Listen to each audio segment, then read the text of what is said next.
Om Shakti Para Shakti. Divine greetings on this beautiful Sunday morning. I'm Shridika Pillai and you're tuned into Sadhana right here on 3.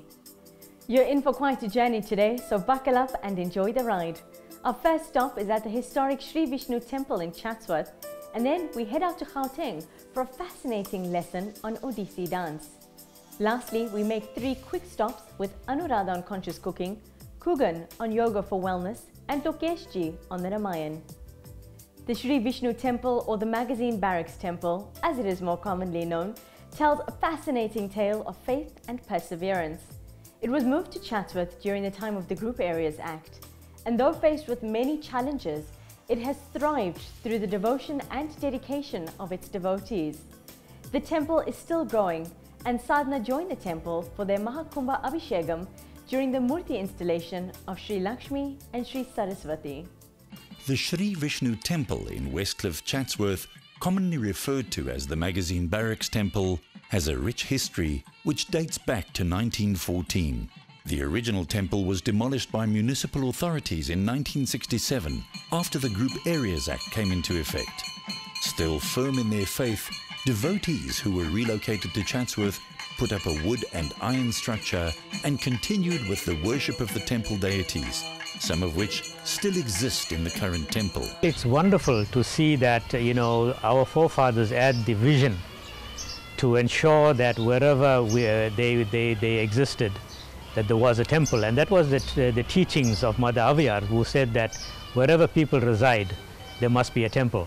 And therefore, our forefathers, in their wisdom, decided that they should build the temple. And even though they lived in the Magazine Barracks, which at that time had a stigma to it, they ensured that they progress spiritually, economically, and in all aspects of their life. And therefore, we are very proud to continue the legacy that they've left for us. This is our 3rd Kumba Abishekam. We had a big one in 2011, where most of the murtis were replaced, and the Navagraha temple. The Amman Mulasanam in particular was incomplete because we only had the Amman. So this year I decided to have the Lakshmi and Saraswati made specifically for our temple to be in balance with the Amman that we already have, and that's the Kumba Abishekam we are witnessing at the moment.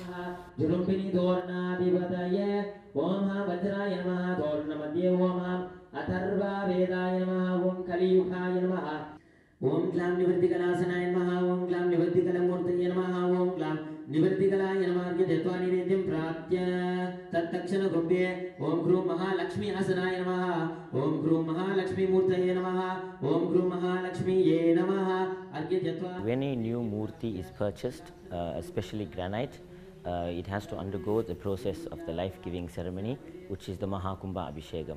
It takes place for 52 days, 54 days. And this is the initiation process. The first days are where the energy is actually transformed. It is kept into the Yagasala, and then tonight is actually called the Sparsa Kruti. It's the transferring of the energy from the sacred fire to the kalasam to the actual murtis. Kumba Abishekam, Maha is big, Kumbam is the brass pot, and Abishekam the ceremonial bathing.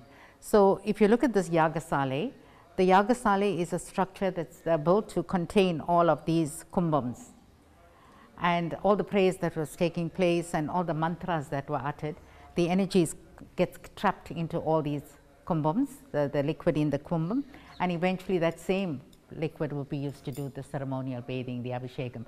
So that's the significance of this.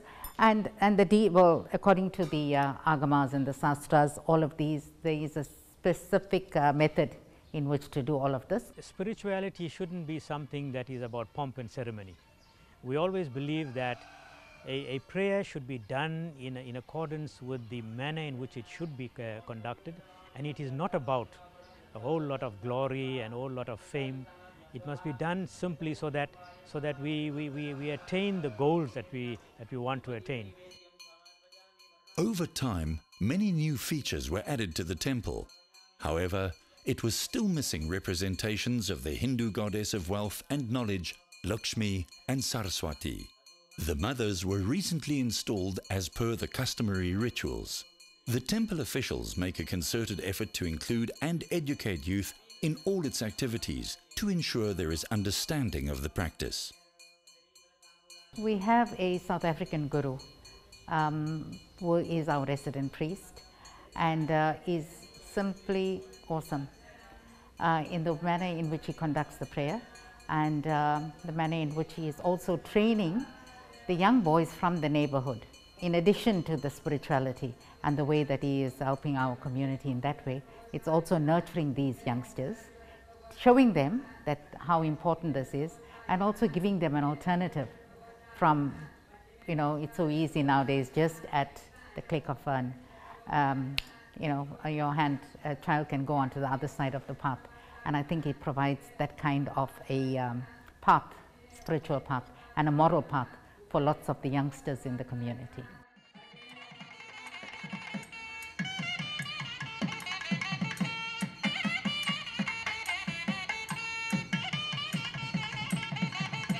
The temple really uplifts this community in so many different ways. When we had the Kumba Abishekam for this past week, one of the prayers that the resident priest did, and he explained to us why he did that prayer was done on the outside of the temple, and that was for the spiritual well-being of the entire community, not just the temple or the people that were inside the temple, but it was for the entire community, for all the other contributions from various other members of the temple that make sure that our temple always progresses. Although it's a small structure, it's a very humble structure, but the energy that is within that temple, the spiritual energy that is there, is something that we are all very, very proud of, and we all enjoy the benefits of that. While Mother Lakshmi is widely worshipped for the material blessings she confers on devotees, the temple is actively propagating the worship of Mother Saraswati, who graces devotees with knowledge and talent.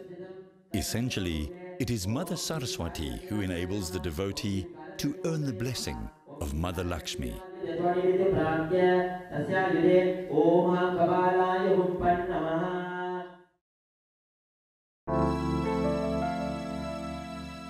Thank you for joining us.